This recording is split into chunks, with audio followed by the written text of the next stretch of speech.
Hi guys, good morning. Magtatanim pala ako ngayon ng dahon ng sibuyas. Para madami.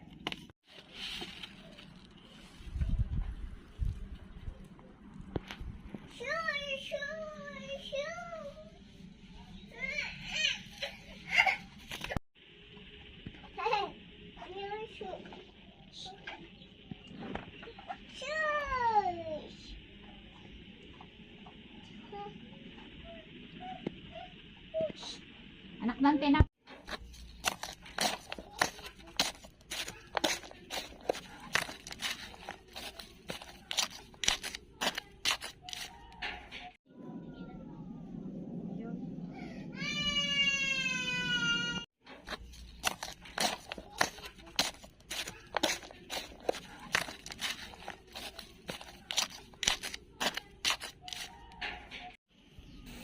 Ayan pala guys, so yung sili na tinanim ko.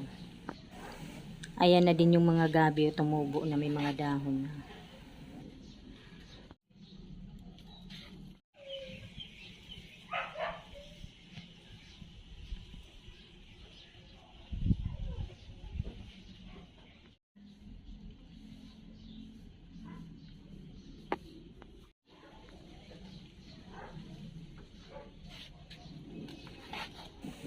Ayan guys, hanggang dito na lamang. Maraming salamat po sa inyong lahat sa panonood sa aming channel. God bless everyone. Bye.